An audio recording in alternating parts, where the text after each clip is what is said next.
Okay, we're live. There you go. Hi, my name is Jared, and I am the person behind Speaking Latino, and I also am the host of online virtual summits for world language teachers.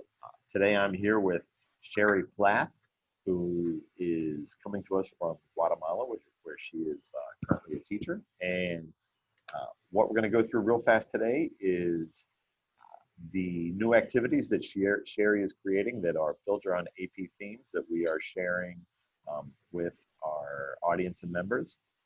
So, hey Sheri, how's it going? Thanks Hey, for how's it joining me. going? And Sheri is, I'll let you go into a little bit more detail, but Sheri is a teacher who has taught Spanish and English all around the world.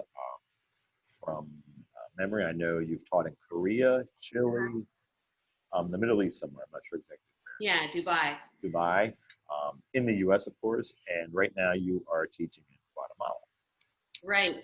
So I've taught anywhere from Spanish kindergarten level actually is what I started out with, teaching elementary school the first 2 years, and then I've been teaching for 20 years for the past at the high school level, and either I've been teaching AP Spanish or IB Spanish. I've taught MYP. And so I've always bookended though. Like I've always taught the lower levels, at least Spanish 1, maybe Spanish 2, and then the higher levels up with that, because I just love to bookend it. So you see like the start and get them like really passionate about the language, and then, you know, taking them like across the finish line for those AP courses. And then you're right. I taught in outside of Seoul, like the Seoul metro area, in Gyeonggi-Suwon International School. I taught in Dubai at the American School of Dubai, and I taught in Chile in the south, very cold, lovely people, warm people, cold climate, in Osorno. And yeah, now I'm here in Guatemala at the American School of Guatemala. So thanks for having me. Today, as I said, we're going to go into these activities a little bit. Sheri and I reached out to Sheri a little while ago and just said, hey, I'd be interested in you creating these activities for us. And we just kind of did a little bit of back and forth about, okay, what am I hearing that teachers are interested in? And at the same time, what would Sheri be interested in for herself? And so we came up with these activities that are built around kind of real life experiences, places, even biographies about people from around the Spanish speaking world. Um, but the core part that Sheri brought into this was to build them around the AP themes and sub themes. So if you could just mention a little bit about that and why you thought that was such an important component. Yeah, I think in a lot of schools, people and students especially view AP as kind of this unachievable level of language or coursework in general. And in world language, that's not the case at all. We're actually seeing and working with those AP themes from the very first day of classes with students in Spanish 1, and so just to actually point out and being mindful of the fact that, okay, what we're currently looking at, and this activity actually ties into families and communities, or it actually ties into beauty and aesthetics, or it actually ties into this particular AP theme. I think that helps students to kind of build their confidence at the lower levels, knowing that, okay, I'm working towards it, even if I don't end up being able to reach that level. And it helps teachers to see too how they can scaffold at the lower levels to reach that AP level. And so of the 6 AP themes, we just decided to do that rotation. So, each month we'll focus on a different AP theme and a different subtopic within that, so that we're hitting a bunch of different, again, a bunch of different themes while we're hitting several different countries, because we all try to expose our students to a variety of Spanish speaking countries. And because I have been fortunate enough to teach all over the world and travel all over the world, I have a lot of firsthand experience with these places and with these people, and a lot of contacts, people still living in all of these places that we may be highlighting throughout the course of the subscriptions. You brought up a good point. I just want to highlight it that we are, besides the AP theme and the sub theme, and the AP theme and the sub theme are the same for 4 exercises in a row. We don't change the sub theme at all within that month, but we're also highlighting one country a month as well. And so yeah, it kind of gives you a chance to like, and if your course, if beauty and aesthetics happens to come out, if the subscription box for that month is beauty and aesthetics, and you're not touching on that theme until, you know, a month or 2 later, go ahead and just, you know, keep those activities in your back pocket for when you're actually. They can also serve as a really great just kind of review for vocabulary and those topics as you're getting closer to those AP exams. That's a good point that you made. These are standalone activities, and so you don't have to use them in the same order that we're publishing them and sharing them. You can say, great, yeah, this beauty and this sub-theme and this topic or this biography, I want to hold that off for next month. And so you can do that pretty easily. And the other point worth mentioning, I think I mentioned this earlier already, was one of the 4 activities for each month is going to be a current events activity. So we're going to pull something out of probably the last 3 or 4 weeks before we share these, you know, something going on in that specific country at the time, and do an activity around that. So let's just, like for example, the current events activity for Guatemala happened to be authentic text messages from the Guatemalan government that I received on my cell phone. And so these are resources that you're not typically going to be able to find all of these authentic types of texts and images and things on the internet, as they're just things that happen in life. And so, yeah, that was the current event for, you know, the change in the toque de queda, the curfew, and the you know, shelter in place as it's happening in Guatemala for COVID-19. well, let's just walk through one of these activities a little bit. This is a really cool one. I think maybe the first one that you did about a slum in Colombia that became a tourist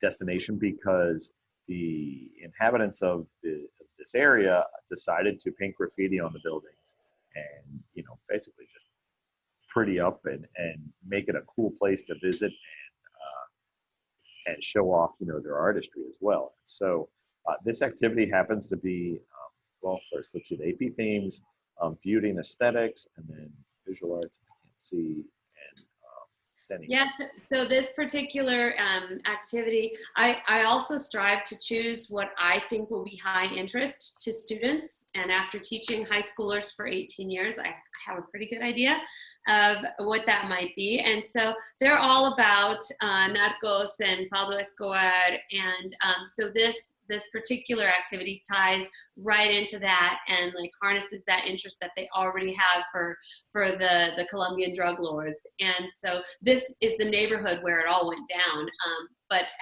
they fought to kind of combat that negative image. Overcome that image, yeah. Yeah, exactly. And so so the article itself is, if you look at the AP level, so that would be the novice, high to advanced, and these levels that you're looking at in the top left corner will coincide with the actual proficiency levels. So if you're looking at, there we go, if you're looking at the intermediate, high, or advanced, most of our students who take the AP exam are going to fall into that intermediate high range. Unless you've got native speakers taking the exam, then they may not be at that advanced range. But nonetheless, the materials and the texts and the resources used for that intermediate, high, and advanced activity will be a pretty much uncut, authentic source that was, you know, published by Spanish speakers for Spanish speakers. And then along with that, there'll be a variety of either tasks or, well, always tasks, but sometimes reading comprehension, sometimes it's doing a comparación cultural, sometimes it's a writing task, and sometimes it's just a task that does not mirror an AP exam type of task, but it's just building the language in general. And so this activity that we're looking at right now is basically a copy paste of what you would find from this article online. Let me just hop up to the beginning and walk through just briefly what one of these files looks like in terms of the structure. So here we have the novice level activity, and you can just see that briefly. And most of these activities for each level are 1 or 2 pages. And then below that, there are teacher notes. If I can just, if you wouldn't mind, Jared, just going back up to the top. So as you notice, like for example, this first activity, if we scroll down just below the picture, you can see, okay, well, let's focus on what we do know, because a lot of times at the novice level, you might think, okay, well, I can't use this type of a text at the novice level, but when it's filled with cognates, and that's one of the ways in which I've modified the original authentic text, is kind of replacing some of those more advanced words with cognates, or simplifying the language a bit so that the student can still get the information, and while bringing it to their level. It's kind of like, I don't know if you're familiar with News ELA, but you can select the Lexile level in that program based on the student's reading level. So that's what I've done with these activities. And then go ahead and boost the student's confidence with first identifying some cognates and giving a little bit of, like I said, building up their level, like, okay, I actually can understand this. And then if you scroll to the next page, so the questions are broken up based on like the categories, how they're chunked in, how they're presented on the first page. Then the questions are then chunked as well to match with those 3 sections there. Using a lot of what they're seeing visually, like what colors do you see, in addition to some multiple choice. So they're very, very attainable for the students. So they do see a lot of success with them. And then as I've mentioned, the teacher notes, these teacher notes are specific to the novice section. And so there's teacher notes after every level of the activity. And so here's— yeah, included in those teacher notes, you'll have the answers to all of the questions. Oh, sorry, that's a good point. Yeah. And then intermediate low to mid-level.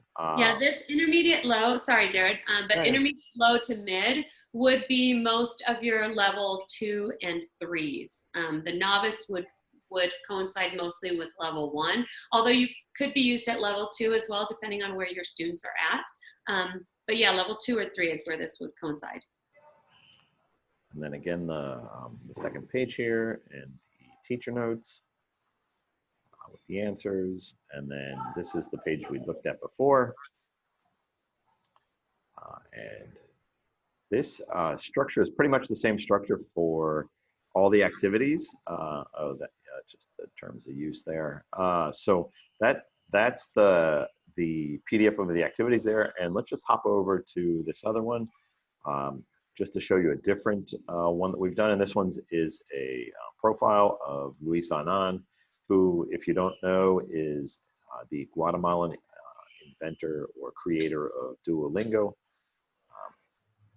And from my conversation with you, seems to be kind of a big person, a well-known person in Guatemala as well. Yeah, fun little fact here is that, so I'm currently teaching at the American School of Guatemala, and I'm, for the first time in quite a while, teaching ESL to scholarship students who've earned that scholarship because they're top students around the country, but they might not have the financial means to attend our school. And Luis Van Ahn actually was a product of our scholarship program. Yeah. So yeah, he just spoke in a symposium the other day mentioning his background at our school. That's so cool. You know, places like that, and that's been my experience in Chile a little bit, but in Puerto Rico, they're small enough that you can reach out to people and you cross over people, and it's just really neat to be in that situation, because that certainly wasn't my experience in the US. Oh, it's too vast. In the big cities, yeah.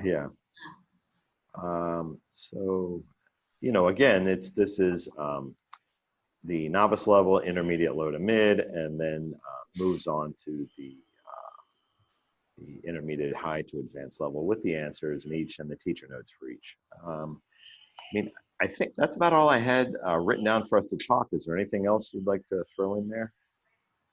No, I think like you touch on all of the major points. You know, a lot of times with reading comprehension, it can be overwhelming for students if they're not taught how to approach it. You know, by chunking the material and by identifying things that they do know. So in the teacher tips, in the teacher notes, it really gives the teacher the tools to help make these reading, in this one in particular, reading task. There were some other activities. Do you want to go to the carretas de comida? And while you're doing that, I'll just, so it gives them an opportunity to really push their reading comprehension, because the more exposure students have to the language and to authentic language, you know, the quicker they're going to reach that conversational level, but without overwhelming them and kind of like, you know, putting on the brakes and having them shut down completely. And so you'll see how the novice takes a step even further to the giving the student more and more, scaffolding it as we go. So this one, for example, is, it's got quite a lot of photos taken, and then a little bit of information, and then jumps right into the speaking task. And that novice has the instructions in English, whereas you'll see, I believe, the intermediate low, nope, that one's still in English as well.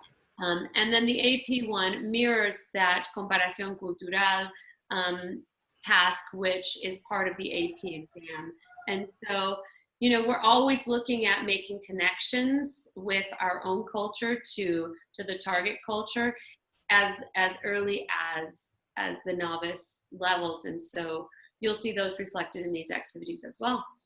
The other thing I wanted to mention, and you did mention this a little bit, but I just want to highlight, is that not all of these activities are reading comprehension. We are varying those along the way. And so the idea is to cover the 4 basic skills and also build in cultural comparisons as well in that process. Yeah. Anyway, I think that's all I got. Cool. Thanks a lot. I appreciate you taking out the time and doing this with me today. If anybody wants to follow Sheri, her website is Share the World, which is SHERTHEWORLD.com. Yeah, it's my clever name because I'm Sheri.